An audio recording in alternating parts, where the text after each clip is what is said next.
자, 하나님께서 애굽의 10가지 큰 권능을 행하시고 그 백성을 출애굽한 사건이 기원이 됐지 않습니까?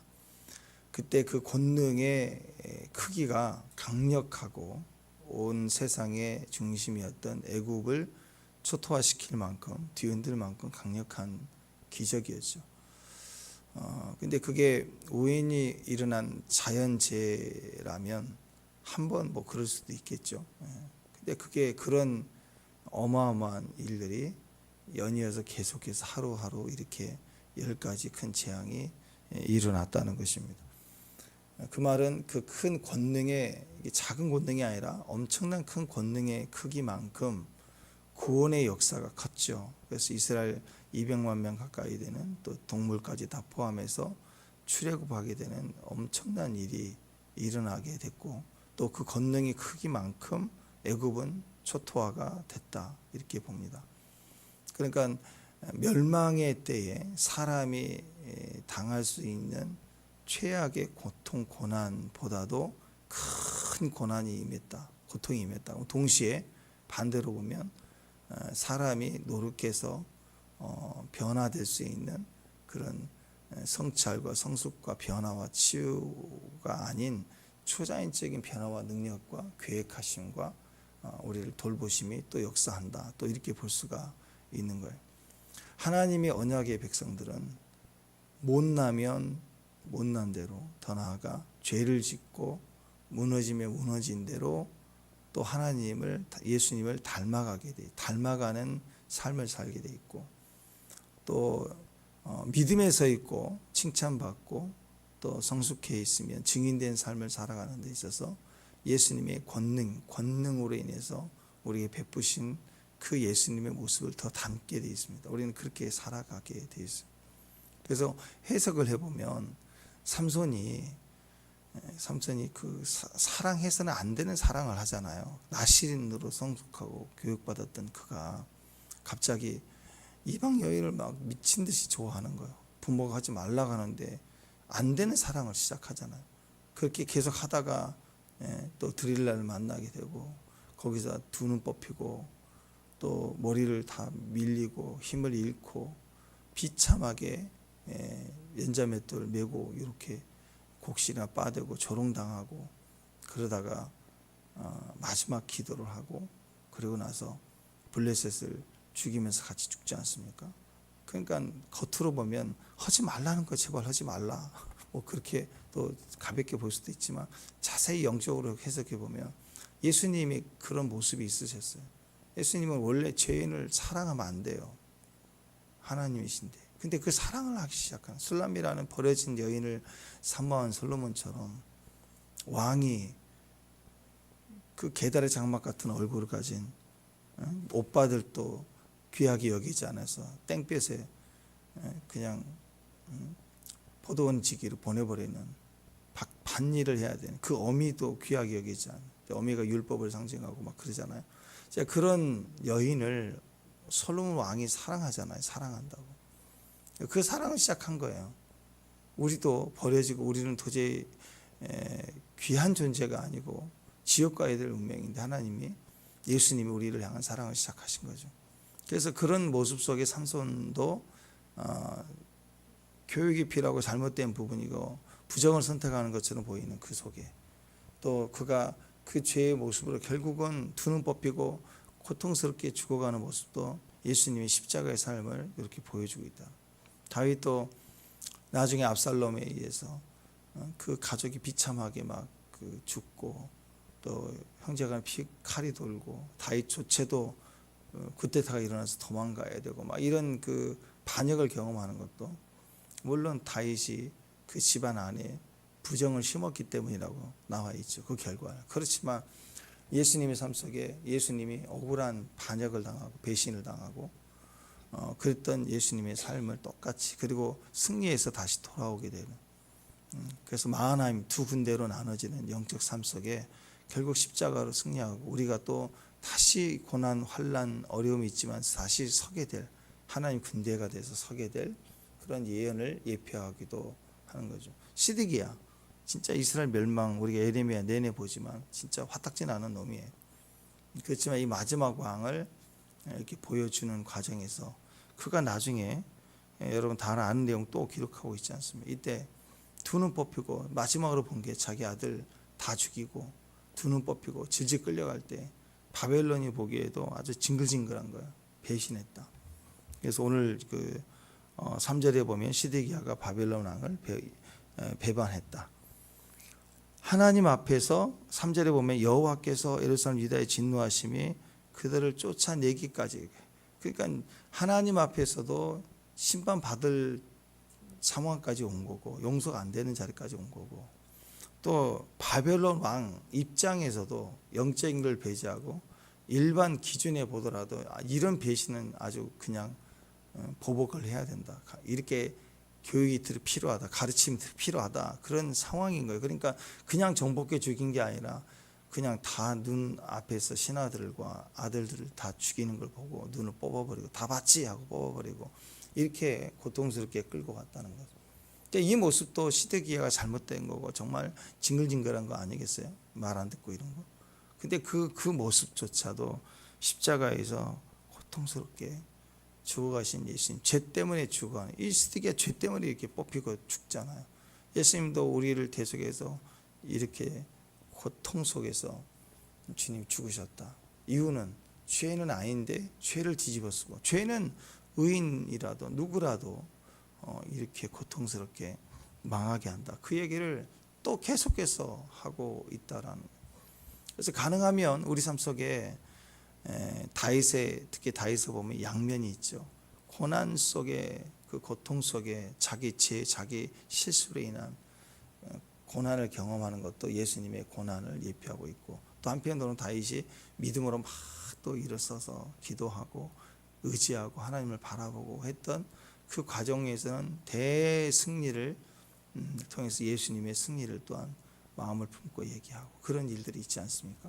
우리도 우리 삶 속에 오직 그리스도를 경험하고 또 그리스도를 내 삶 속에서 맛보는 그런 믿음의 신앙이 되기를 바랍니다. 그런 해석들이 있어야 돼요. 심지어 내 실수로 일어나는, 나의 부족함으로 내가 당하게 되는 고난이 혹시 있다 할지라도 그 고난 중에서라도 그리스도를 묵상해야 됩니다. 그래서 더 예수님을 닮아, 그래서 내가 이런 걸로 내가 이렇게 넘어지면 안 되는구나 하고 이 모든 것을 대속해 주신 예수님을 생각하면서 우리는 믿음의 도전을 또 해 나갈 수 있어야 되는 거죠. 축복합니다.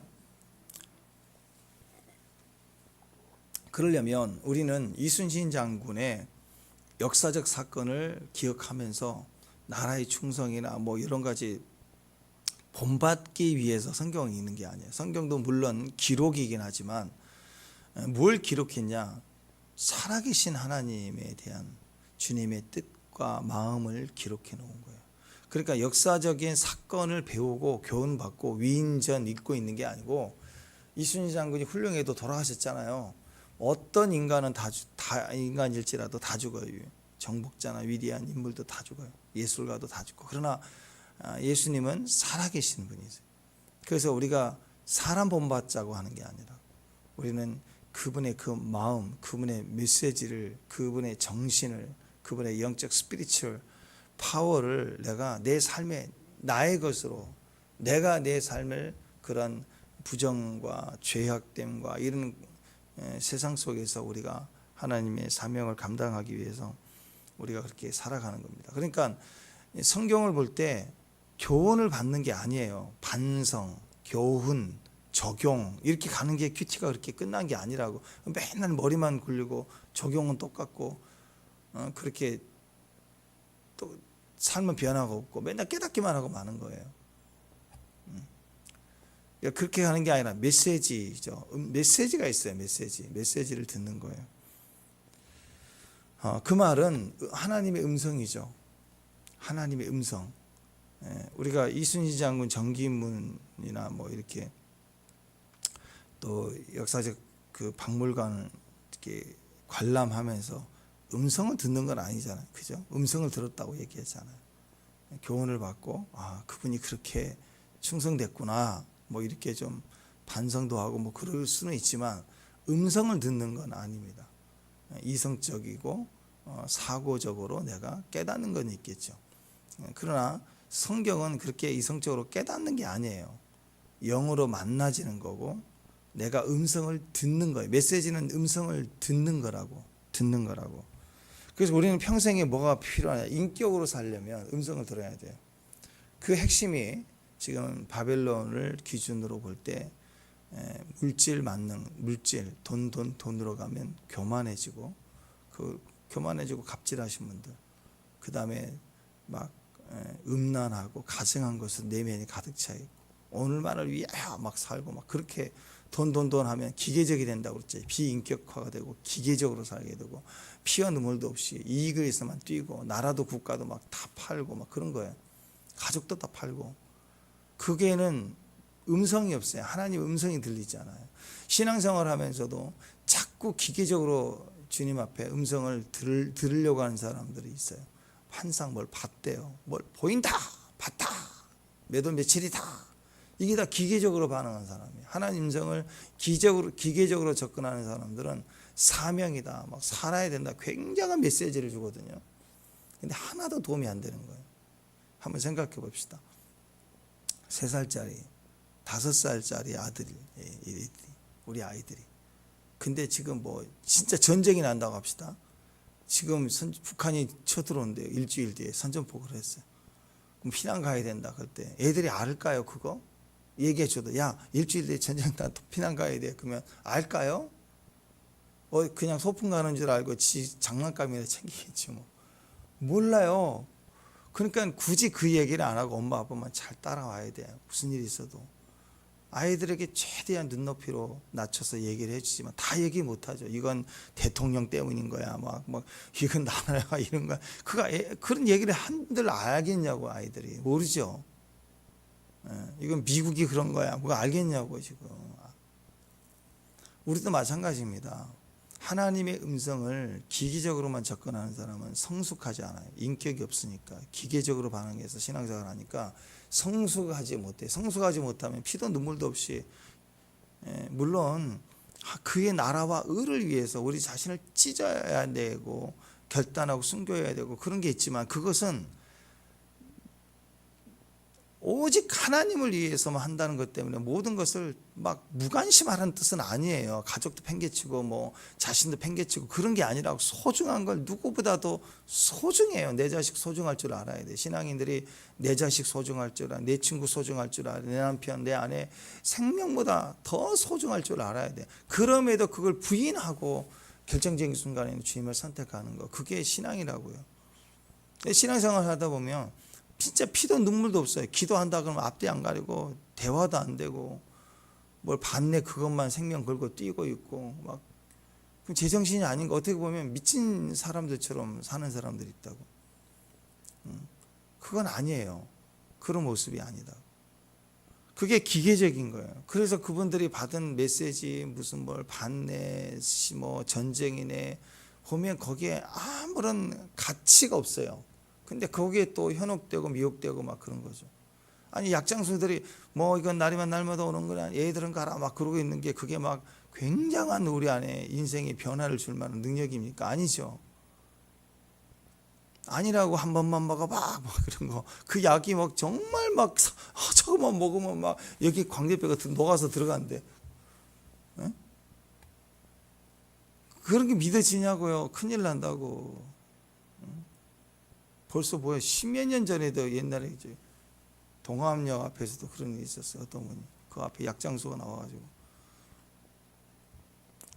치약인데 이가 하얘진데 한 번만 밀어봐. 그거 산 사람이 그래요. 그 산 사람이 그 일주일 한 뒤에 잇몸 다 내려앉고 얼마나 독했는지. 그런 게 있다고 책임지지 못할 일들을 해놓고 막. 근데 그게 소망처럼 들리고 그게 진리처럼 들리고 그러면 그걸 막 또 임파테이션이 알려요. 또 그거 잇몸 같이 다 상하자고 막.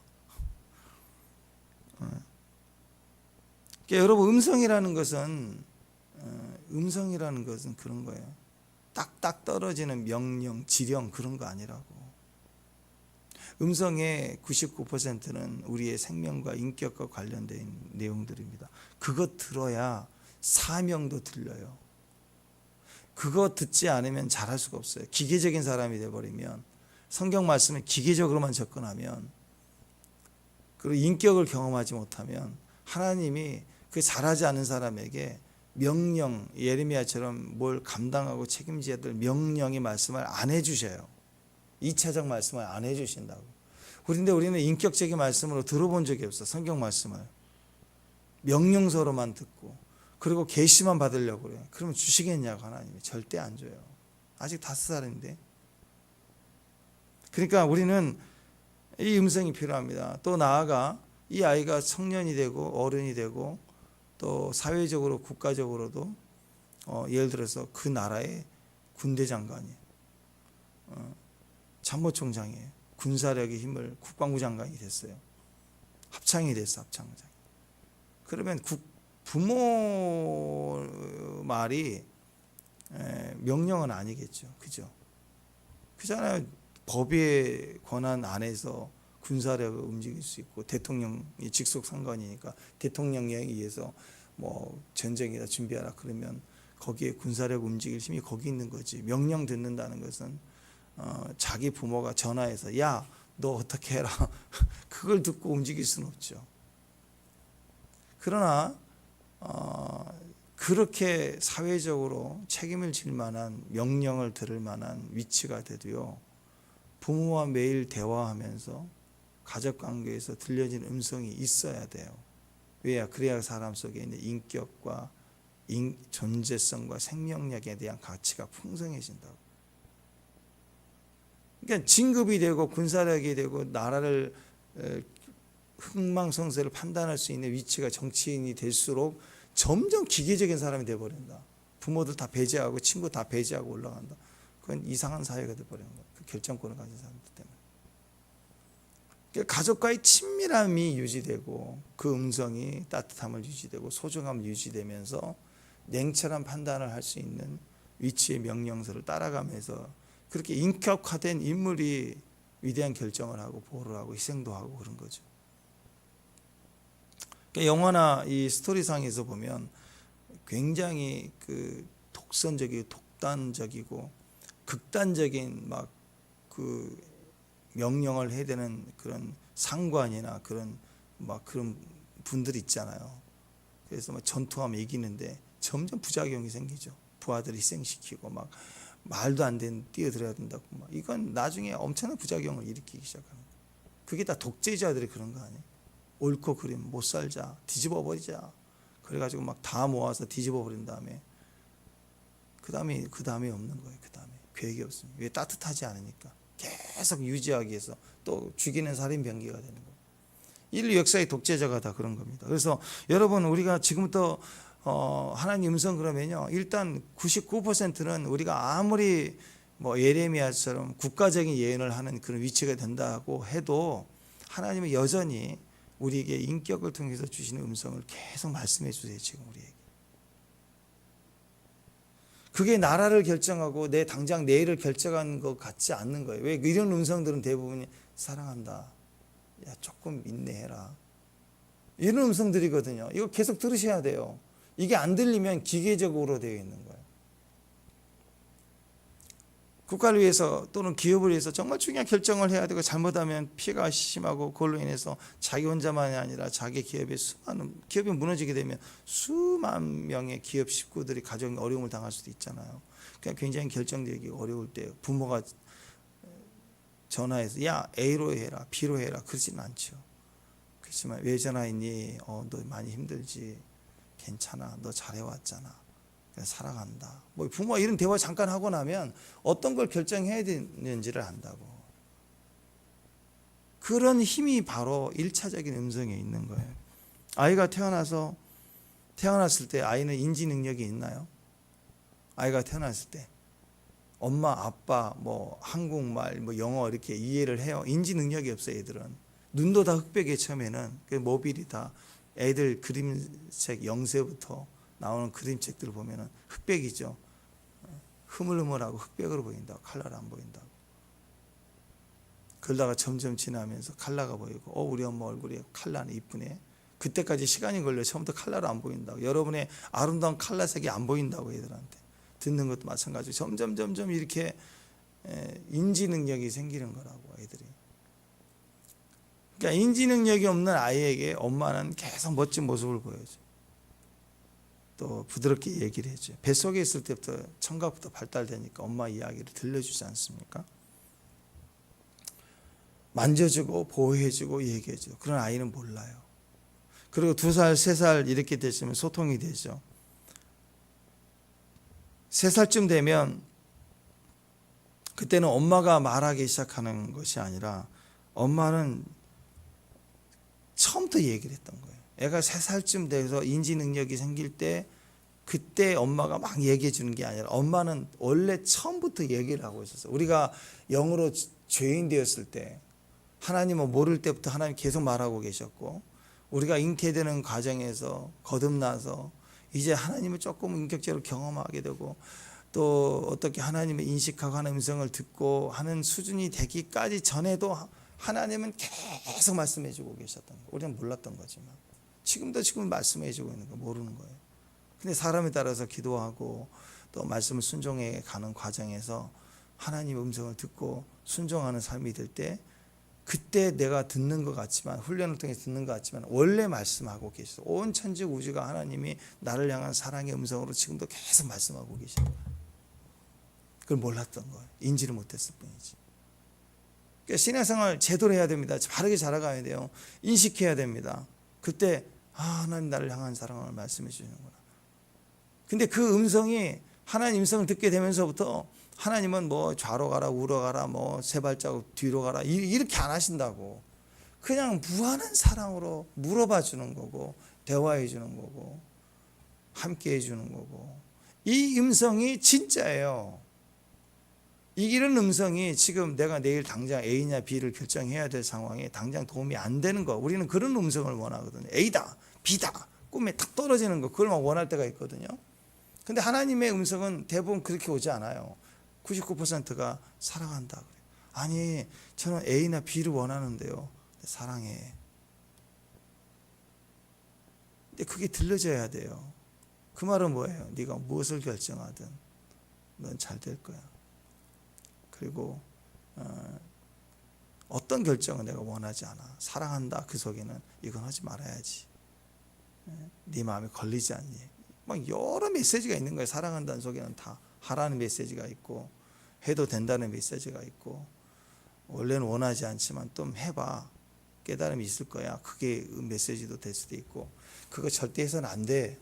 그 말이 또 사랑한다. 이렇게 들려진 음성일 수 있는.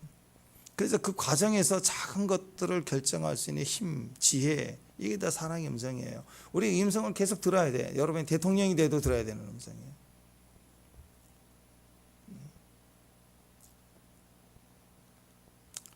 평생 자녀는 엄마랑 대화해요.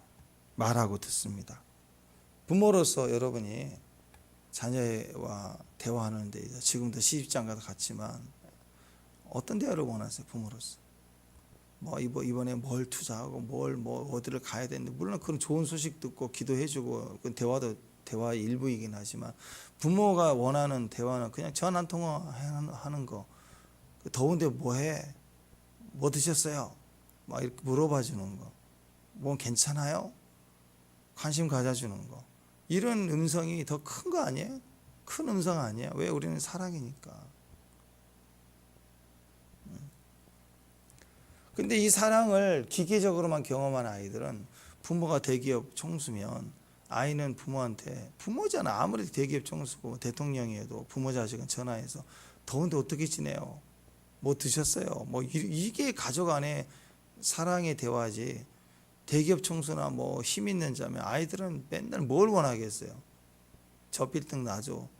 지금부터 막 로비를 해야 돼 아빠한테. 형제 경쟁해야 되고 이게 실제로 그렇잖아요. 그렇지 않는 대기업 아이들이 있나요? 없잖아요. 지금 다 결국은 그 싸움 하잖아요. 지금도. 그러니까 이런 기계적인 아이로 성장하면 불편해지고 힘들어지는 거예요. 가장 기본적인 대화를 또 안 되는 아이들이 돼버려요. 아무리 나이가 들어도 우리는 그런 기본적인 대화를 할 수 있어야 되고 해야 진짜예요. 하나님 음성 속에 우리는 매일 큐티를 하면서 그 음성 들으셔야 돼요. 나를 얼마나 사랑하는지, 나를 얼마나 염려하시는지. 그게 내 안에 가득 차야 오늘 메시지 시드기야에 대한 멸망의 메시지를 보면서 다시 또 얘기해 주는 거잖아. 또 그걸 통해서 하나님의 음성은 이거였구나라고 들려야 돼. 이 소리가 내 속에서부터 이렇게 내 안에 감동이 되고 들려져 와야 나의 삶이 변화가 되는 거예요. 그냥 기계적으로 명령이 이건 끊어라, 10가지 계명을 지켜라 이렇게 오면요, 그래 놓고 안 지킨다고. 머리로 깨닫는 반성은 하나도 도움이 안 돼요. 그래서 평생도록 태어난 자식은 엄마랑 계속 대화를 하는 거예요. 요즘 AI 시대, 로봇 시대 정말 좋은 시대가 됐지 않습니까? 그 중국산 3만 원짜리 강아지, 3만 원짜리 강아지도 AI가 들어가가지고 또르륵 불러와가지고 까꿍거리기도 하고 3만 원짜리 장난감이 있더라고. 근데 한 300만 원짜리로 올립시다. 그래서 우리 아이 불행한 일이지만 우리 아이가 죽었다고 합시다. 그 아이의 사진을 보내주면 로봇을 만들어준다고 해봐요. 똑같이. 좀 비싸게 올릴까요? 3천만 원짜리 좋아요. 3천만 원짜리 로봇을 만들어줬어요. 그냥 피부가 인간 같고 애 같고 크기 사이즈 완벽하게 해서 보내. 진짜 똑같아. 대화도 되고 얘기도 되고. 행복해요? 난 행복하지 않을 것 같아. 아니잖아요, 그거. 아무리 AI로 했는데. 또 그렇게까지 하고 싶지도 않아요. 아무리 사랑한다고 모형 만들어 놓고 그렇게 매여 살고 싶지 않아요. 떠날 사람 떠나는 거고. 거기에 가장 결핍이 뭘까요? 진짜와 가짜라고. 이게 진짜가 아니라는 것이 주는 결핍이 뭐예요? 사랑이 아닌 거예요, 그건. 우상과 하나님은 그 차이예요. 이미지거든요. 실상이 아닌 거예요. 죽을 때까지 가짜예요. 그건 귀신이에요. 자아라고요. 진짜 사랑을 해야 돼요. 진짜 음성을 들어야 돼요. 성경을 통해서 진짜 대화를 하셔야 돼요. 주님은 나를 정말 사랑하시기 때문에 그 사랑의 음성으로 성경이 들려져야 되고, 우리가 찬양하고 기도할 때도 그 사랑으로 대화하는 거예요. 물론 부모가 우리 자녀에게 굵직굵직하고 정말 필요한 명령 같은 얘기를 하실 때가 있겠죠. 예를 들어서 우리 가문, 어머니 아버지 돌아가시기 직전에 가정 가문에 대한 중요한 이야기라든지 사명이라든지 선산이라든지 그런 게 있을 거 아니에요. 집안에 큰 거. 그건 네가 책임을 져야 되는 거. 네 것이 아니야. 책임져야 되는 부분이야. 이 중요한 유언처럼 가훈처럼 그렇게 얘기해 주는 게 있지 않겠어요? 그게 1년 내내 하시겠냐고. 평생 내내 하시겠냐고. 아니죠. 사랑이 99.9%고 중요한 시점에 인생에 한 번, 두 번 중요한 결정 가운데 부모로서 이렇게 얘기해 주는 게 있겠죠. 우리도 마찬가지예요. 우리 평생에 정말 사명, 결단해야 돼. 목숨 내놓고 주 앞에 섬겨야 될 사명, 위대한 사명 같은 메시지는 그리 많지 않아요. 그냥 자라가는 것이 그 길로 인도해 가고 계시기 때문에 결정적인 순간에는 하게 하실 때는 그렇게 많지 않습니다. 그러니까 막 환상이 열리고 막 마지막 때가 보이고 전쟁이 보인다 막 그러고 그런 예언과는 멀어져야 돼요. 설령 내일 전쟁이다, 일주일 뒤에 전쟁이다 그러면 피난 갈 걸 기도하겠어요, 여러분? 요즘 피난이 어떻게 돼요? 다 죽는데. 그러니까 오히려 더 사랑을 얘기하고 가족 돌아보고 죽을 거 각오하고 그런 마음으로 사셔야죠. 그게 더 천국 갈 준비하는 게 그게 더 진짜죠. 종말의 때. 그래서 산속에 가서 나 혼자 살아야지. 그거 아니하는 메시지가 아니잖아요. 그죠? 그것처럼 대부분 일반적 사랑의 교제, 그것이 거기 사랑의 힘을 느끼는 거고 거기에 변화를 느끼고 위로를 느끼는 거예요. 그러면서 부모는 자기 안에 그 친밀한 대화 속에서, 그리고 아이들이 10살 이하의 아이들과 부모가 대화할 때, 또 청소년기 때 대화할 때, 청년이 됐을 때, 시집장가 보낸 이후에 성인으로 독립되어 있는 자녀들을 만날 때 계속 대화하는 그 대화하는 내용 중에 사실은 그 집안에 굵직굵직한 DNA를 심는 거예요. 그게 부모의 모습을 보여주는 거고 DNA를 심어주는 거라고. 우리는 이런 믿음을 가진 가족이다. 이런 믿음들을 그 대화 속에서 심겨지는 것이지 뭐 몇 월 며칠 몇 시에 뭐다 이건 뭐다 이렇게 명령처럼 이렇게 드물다고요. 그렇게 부모는 자녀에게 정말 중요한 메시지를 삶 속의 사랑을 통해서 모습을 통해서 심어주는 거예요. 근데 그 아이의 평생이 중요한 결정을 하게 하고 만들어지는 거예요. 도와주는 거라. 그러니까 부모 역할이 그거예요. 학교에서 선생님이나 위대한 스승은 짧게 중요한 그 팩트를 그 순간에 잡아주고 교훈해 줄 수 있지만 그 사랑은 이미 부모로부터 이미 채워진 인격으로 채워진 생명으로 자라고 있어야 돼요. 거기에 한두 가르침들이 필요한 사회적 역할을 할 수 있도록 도움을 주고 배워가는 과정에서 그 아이가 자기를 세워나갈 수가 있는 거잖아요. 똑같아요. 하나님 우리에게 주시는 음성이라고 하는 것은 대부분이 전달대에서 우리 안에 흘러져 나오는 기본적인 부모의 음성과 같은 음성으로 성경을 통해서 우리가 들어야 돼요. 그러니까 하나님 음성 그러면 막 너무 신비적이고 막 대단하고 막 보인다 떴다가 절대 아니라는 거예요. 그냥 분명한 사랑을 경험하는 거고 느껴지는 임재를 정확하게 내가 매일매일 경험하는 거예요.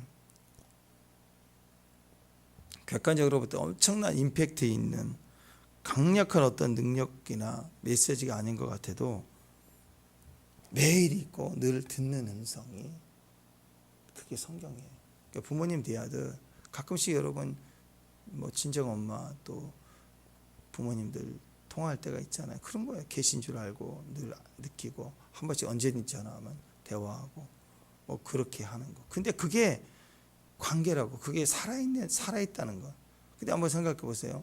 그 음성이 내 삶에 객관적으로 강력한 어떤 중요한 이익이나 축복이 될 만한 메시지가 아닌 것처럼 보이죠. 그냥 매일 대화하는 거니까. 근데 어느 날 부모님이 나이가 드시면 언젠가는 먼저 돌아가실 거 아니에요.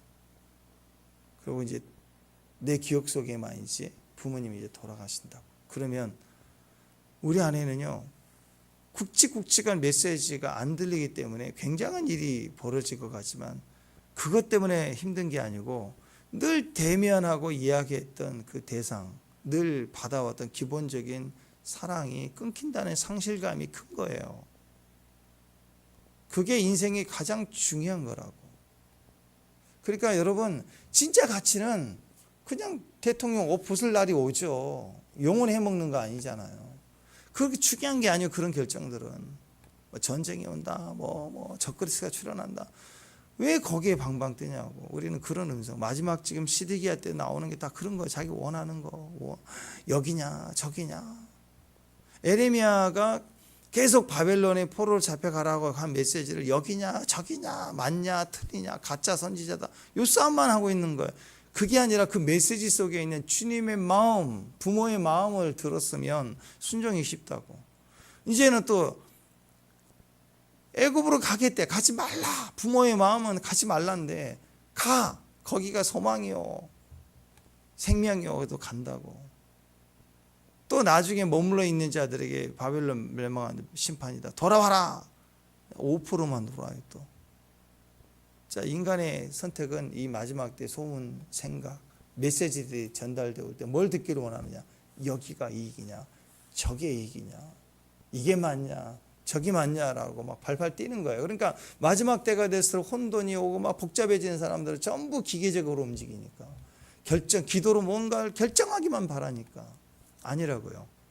마지막 때나 지금이나 우리에게 필요한 건 사랑입니다. 내 안에 인격으로 주님을 경험해가는 사랑. 그게 가득 차야 그 방향의 가속도로 결정되어지는 거야. 결정하는 게 아닙니다. 마지막 때는 여러분 우리가 이성으로 결정해서 갈 수 있을 때가 아니에요. 세상의 힘과 재난이 큰 일이 일어날 때도 그렇지만 이 세상이 다가오는 재난과 환란이라는 것은 인간이 조절하거나 만들어내는 환란이 아니에요. 제한적으로 하나를 생각한다면 그것이 전쟁인데 전쟁도 한두 미친 사람이 휘젓기 시작해서 터지는 거잖아요. 누구든지 전쟁 원하는 사람 누가 있어요. 그런 전쟁은 발작 전쟁이 아니라 한 민족을 쓸 만큼의 대전쟁이 있다 그러면 그것은 고통스러운 거 아니겠습니까? 그건 우리가 막을 수 있는 게 아니라고. 이 땅의 마지막 때는 우리가 막을 수 있는 게 아니라 환난이 당하는 거고 어려움이 당하는 거고, 그러면 구원도 당하는 거예요. 그래서 절대적으로 지는 우리의 흐름이, 몸이 그걸 원하도록 이 마지막 때 예레미야가 말을 할 때 딱 생각해서 어느 게 옳은 것인가를 막 판단하는 그 사람은 끝난 거예요. 다 이 시드기야 세대가 되는 거예요. 그때 벌써 뭔지를 모르지만 5살짜리 아이가 부모가 전쟁이다 잘 몰라요. 근데 부모가 짐 싸자 가자 사랑해 그러면 하고 따라가는 거예요. 그 수준에서 그냥 엄마를 따라가는 게 전쟁이든 뭐든, 그게 뭐 마트를 가든 피난을 가든 엄마만 따라가는 마음이면 되지. 딱 달라붙어서 껌딱지 돼서. 마지막 때는 내가 결정하는 게 아닙니다. 내가 구원을 결정하거나 판단을 결정하는 게 아니라, 여러분과 저의 인생의 가장 중요한 결정을 할 때는 내 몸이, 생각이, 영이 삼위일체가 돼서 그냥 딱 흘러놓 잡혀가야 되는 거예요. 구원은 그렇게 잡혀가는 거예요.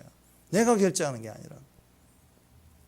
앞으로의 종말의 그림을 다시 정확하게 지금 반복해서 보여주고 있는 내용이 오늘 마지막 이 52장 마지막 장 51장까지 예레미야가 끝나고 52장의 이 메시지는 바룩이 또 추가했다라고 보통 이렇게 알려지는데, 바룩이 추가했다기보다는 마지막으로 바룩을 통해서 한 번 더 하나님이 다시 시드기야 얘기를 하고 드디어 예루살렘 멸망된 이야기를 하면서 다시 또 메시지를 또 얘기하고 있는 거예요. 나이가 들수록 여러분, 나이 드신 어머니 아버님들은 한 얘기 또 하고 그러죠. 안 그래요? 맨날 잘 먹어라, 배탈 난다, 찬 거 먹지 마라, 차 조심해라, 맨날 그러잖아. 요즘 또 100세 시대니까 시골에 그 노인정에 마을 회관 가면은 90세 넘은 할머니가 70세 넘은 할아버지 아들에게 차 조심해라, 해야 차 조심해라 그런다고 하잖아요. 부모 마음은 그래요 다. 근데 그게 들어야 될 메시지라고. 그게 또 그래서 한 번 또 얘기하는 거예요. 이미 끝난 얘기를 또 바룩을 통해서 집어넣었어요. 시드기야 얘기를. 오늘 두 가지, 마지막에 두 왕이 나오죠. 10회 오늘 말씀까지 시드기야하고 그 후반절에 여호야킨 두 왕 이야기를 하고 끝내는 거예요. 그러니까 여호야킨 마지막은 여호야킨 길 가라, 시드기야 길 가면 망한다. 그리고 핵심은 뭐예요? 말씀은 반드시 이루어진다. 지금까지 예레미야를 통해 했던 모든 말씀이 그대로 된다. 이거 꼭 기억하세요. 말씀대로 됩니다. 이걸 신학적으로 말씀의 사건화라고 해요. 말씀의 사건화. 말씀을 들은 걸 끝내지 말고 내 삶의 역사, 내 삶의 사건화가 되라. 물이 말로만 포도주 된다는 정신적 승리가 아니라 물이 포도주로 바뀌는 거예요. 바뀌는 거. 사건화가 돼요. 성경에 있는 스토리가 내 삶의 사건화가 돼야 돼요. 그러니까 시드기야 길 가면 너 망한다 이거예요. 반드시 바벨론 멸망하고 백성이 심판을 받는다. 그러니까 나와라, 떠나라 그러면 떠나야 되고, 나와라 그러면 나와야 돼. 그게 사건화가 되는 거예요. 여러분 말씀을 듣는 그 순간부터 하나님은 이미 역사하기 시작합니다. 그리고 시간의 차이가 있지만 그 반드시 우리 삶의 말씀이 사건화가 됩니다. 반드시요. 근데 그 사건화를 질질 두 눈 뽑히고 끌려가면서 시드기야에게도 사건화가 됐어요. 됐잖아요. 근데 그 사건을 어떻게 당해? 두 눈 뽑히고 비참하게 사건화가 되는 거고, 또 끌려가라 그러면 그 순간은 굴욕적인 거 같고 비참한 것 같지만 거기 가서 텃밭까지 주고 잘 살라고 조건 주고 부자 되고 하잖아요. 너무 풀어주니까 안 돌아와. 만약에 출애굽 이전에 이스라엘 백성처럼 바벨론을 끌려가서 막 노동살이만 하고 고통스럽게만 하면 이제 고레스가 돌아가라 그럴 때 좋아가지고 금방 올 거 아니에요. 너무 잘 살고 편하니까 안 나와. 5%밖에 안 와.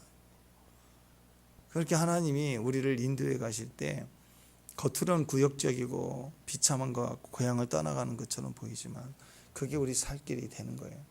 그러니까 내 판단이 아니야. 하나님 말씀대로 가면 사건화가 하나님 뜻대로 되어지는 거예요. 근데 하나님 뜻 가운데서 멸망과 심판과 두 눈 뽑히는 이 길을 가지 말라. 이게 하나님 뜻이라고. 어차피 말씀대로 이루어지니까. 일액 일점이라도 반드시 이루어진다. 가감하지 말라. 저주받는다. 그랬잖아요. 그거는 성경의 모든 말씀은 반드시 이루어진다는 그 소리예요. 어떻게 이루어지냐가 문제죠. 시드기야처럼 이루어지면 안 된다는. 여호와 김처럼 이루어져야 된다. 그게 오늘 52절 마지막 메시지. 그러니까 이 메시지는 결국 우리 종말의 때 우리에게 준 메시지 똑같아요. 요한계시록 메시지가 똑같은 거라고. 이 혼돈기에 이렇게 살지 말라고. 그러니까 오늘 여러분 하나님의 음성을 지금부터, 그분 살아계세요. 아멘. 이순신 장군 같은 분이 아니에요. 기록된 역사, 예수의 사건 2000년 전에 십자가 뗀 그 어떤 성인 중에 한 사람, 그런 거 아니라고. 지금도 살아계신 메시아하고 들려지는 음성이에요. 그러니까 그분의 음성을 통화해야 돼요. 들어야 돼요. 그리고 그것을 들을 만큼 내가 변화가 되고 사건화가 되기 시작해요. 막 계시, 뭐 번쩍, 뭐 천사, 그건 우리 역할이 아닙니다. 우리의 것도 아니에요. 우리가 그런 분량도 아직 아니에요. 관심도 가질 필요가 없어요. 말해줘도 몰라요, 우리. 그러니까 지금은 더 들어야 돼. 이 모든 사건 잘 몰라요. 그러나 사랑이다. 전쟁이 우리에게 임하도 사랑이고, 내 삶의 어떤 부담도 다 사랑으로 부르신 거고, 그래서 그 과정에서 사랑을 경험하는. 그 인생은 아름다워란 영화 있죠. 기억나시나요? 그 이스라엘 그 포로 수용소에 잡혀갈 때 그 아들 데리고 그 실화를 영화했다고 하잖아요. 그래서 포로 수용소에 아빠가 아들을 데리고 들어갔는데 이 아들에게는 두려움을 주기 싫으니까 이거 게임이야. 그 포로 수용소에 같이 있으면서 독일군이 뭐 일 시키고 뭐 할 때도 이건 게임이야. 아빠 갔다 올 때가 숨바꼭질에 나오지 마 하고 그 수용소 안에 거기서 숨어 있게 만들어. 숨바꼭질 절대 나오면 안 돼. 안 들키면 너 안 돼. 그리고 아이한테 맨날 웃어주고 대화해주고 또 노동일하고 돌아와서 애들하고 놀아주고. 그러니까 그 방 안에 있는 모든 사람들이 이 아이에게 놀이를 같이 해주면서 이게 전쟁이 아니라는 것처럼 아이를, 이 방 안의 분위기가 밝아지잖아요. 이 아이에게 온갖 음성이 되어주고 놀아주고, 게임이라 이거 불편한 게임이야 막 이러고. 나중에는 이제 총에 맞고 죽지만 그 아이에게 있어서는 그 체험들을, 아름다운 인생이 너무 이 포로 잡혀 있고 내일을 알 수 없는 이 위기 중에서도 기쁨과 놀이와 보호와 할 수 있는 제한적 환경에서 최선을 다해서 대화하는 그 아빠의 모습, 그게 인생의 모습이라는 거죠. 하나님도 마찬가지입니다. 하나님의 말씀을 우리가 생명으로 듣고 사랑으로 듣고, 우리가 우리 자녀들에게도 사랑으로 대화하고 친구에게도 사랑으로 대할 수 있는 이 관계가 종말을 이기는 힘입니다. 힘. 하나님이 사랑이십니다. 아멘. 그래서 우리 옆 사람들 사랑하시고 자녀들 사랑, 오늘 하루 한 번 더 사랑한다고 표현을 좀 하세요. 그래서 사랑하고 또 고맙다 그러고, 불편하면 무조건 미안하다가 그렇게 가는 거예요. 축복합니다. 그래서 오늘 승리한 하나님 음성이 되는, 또 하나님 음성을 듣는 저와 여러분 되시기를 바랍니다. 기도하겠습니다. 하나님의 은혜를 통해서 우리에게 주신 모든, 또 우리에게 주어진 상황에 주님을 더 사랑하고, 또 우리에게 맡겨주신 또 우리 구역의 많은 우리 형제 자매님들 사랑하고 또 감사하고, 그렇게 주님의 음성을 항상 듣는 귀한 축복의 자리가 되게 하옵소서. 주의 음성을 더 깊이 다 들을 수 있는 귀한 종들 되게 하옵소서. 예수님 이름으로 기도합니다.